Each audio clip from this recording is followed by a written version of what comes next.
Hello दोस्तों, कैसे हैं आप लोग। उम्मीद करते हैं अच्छे होंगे।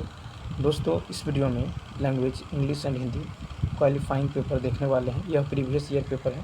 देखिए, यह जो 19/7/2024 को पूछा गया था, तो इस पेपर का सोल्यूशन हम लोग देखने वाले हैं। ये आप नए हैं तो चैनल को सब्सक्राइब कर लीजिए, बेल आइकन को प्रेस कर दीजिए और एक बार वीडियो को शेयर कर दीजिए। देखिए, कहता है read the passage given below and answer the questions that follow. देखिए, कहता है पहले जो है पैसेज को पढ़ लेते हैं। Be like a flower, one must try to become like a flower, open, frank, equal, generous, and kind. So you know what it means. A flower is open to all that surrounds it, nature, light, the rays of the sun, the wind, etc. It exerts a spontaneous influence on all that is around it. It radiates joy and beauty. It frank, it hides nothing of its beauty, lets its fragrance flow frankly out of itself. What is within and what is in its depths, it lets it come out so that everyone can see it. It is equal, it has no preference. Everyone can enjoy its beauty and its perfume without. It is equal and same for everybody. अब देखिए question, देखिए कहता है कि the author here talks about, तो यहाँ पे right answer होगा ई ऑप्शन। देखिए, the author talks about the nature and characteristics of any flower, not particularising any one. ठीक है, तो यहाँ पे किसी विशेष फ्लावर के बारे में बात नहीं कर रहा है, इसलिए यहाँ पे ई ऑप्शन होगा। कहता है कि the refined qualities of a flower are, यहाँ पे होगा डी ऑप्शन। तो देखिए, the passage mention several qualities including generosity, kindness, frankness, honesty, fragrance and beauty. कहता स्पॉन्टेनियल इन्फ्लुएंस मीन्स, तीन का होगा सी, यानी नेचुरली क्रिएटेड इन्फ्लुएंस। कहता a flower is open to all because, तो डी ऑप्शन।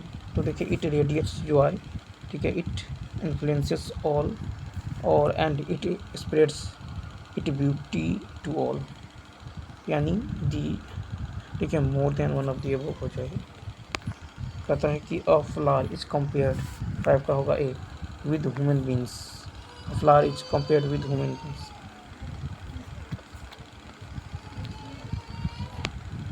कहता है 21 मार्च इज वेडनेसडे।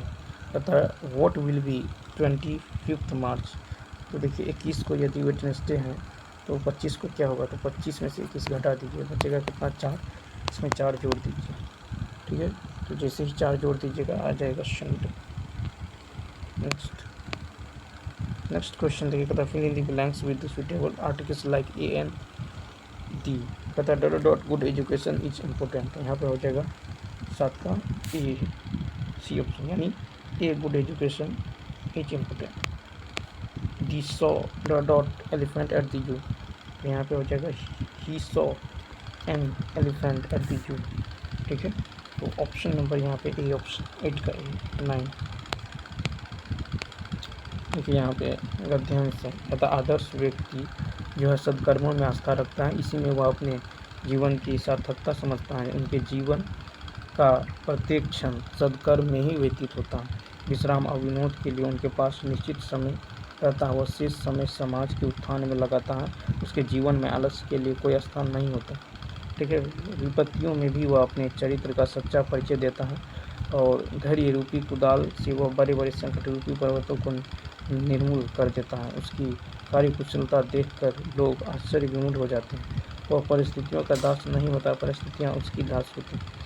इस अर्थ में उसका जो है चरित्र प्रशंसनीय होता है कि वह धैर्य से अपने सारे संकट दूर करे। आदर्श व्यक्ति के जीवन में जो है किसके लिए स्थान नहीं होता, 9 का होगा बी, यानी आलस्य के लिए। कि लोग आश्चर्य विमुख क्यों होते हैं, लोग आश्चर्य विमुख होते हैं आदर्श व्यक्ति की कार्यकुशलता देख।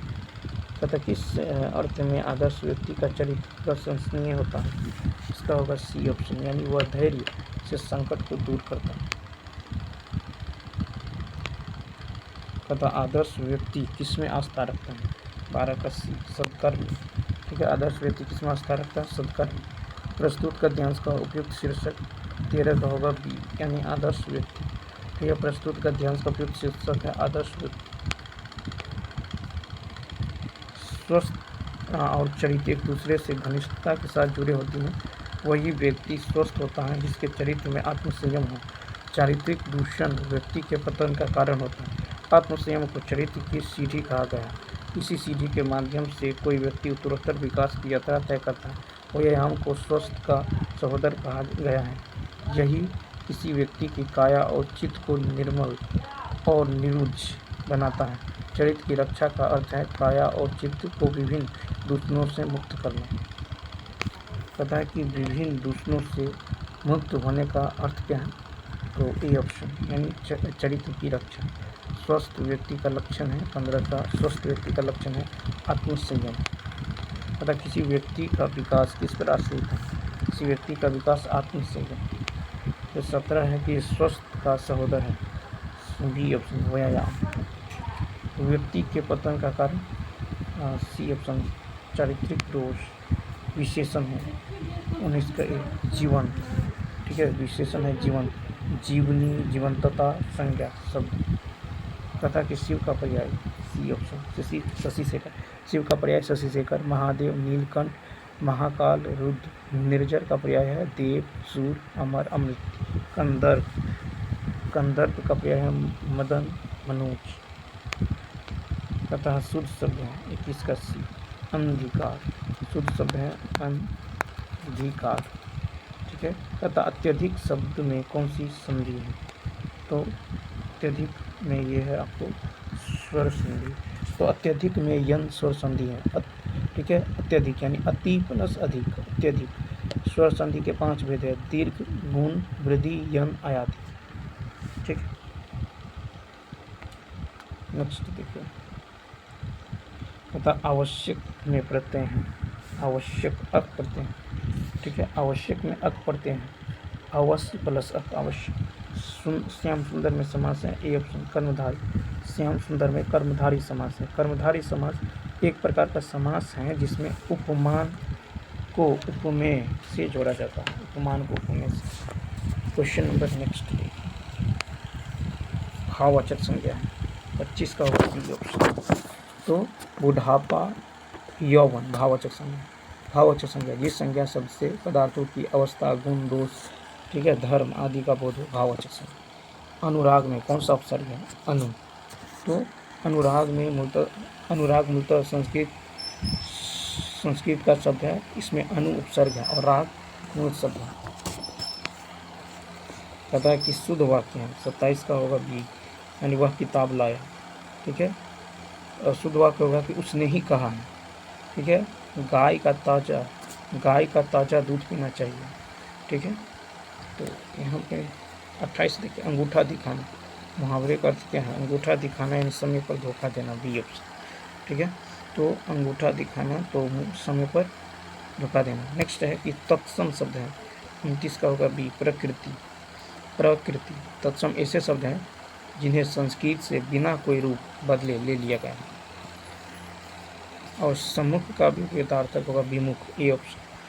ठीक है। तो सम्मुख का विपरीतार्थक विमुख या परोक्ष होगा। दुर्मुख का विपरीतार्थक खूबसूरत या सुमुख होगा। तो चलिए दोस्तों, इस वीडियो में इतना ही। यदि ये वीडियो अच्छा लगा हो तो लाइक, शेयर और सब्सक्राइब करना न भूलें। कमेंट करके बताइए वीडियो आपको कैसा लगा। मिलते हैं नेक्स्ट वीडियो में। थैंक्स।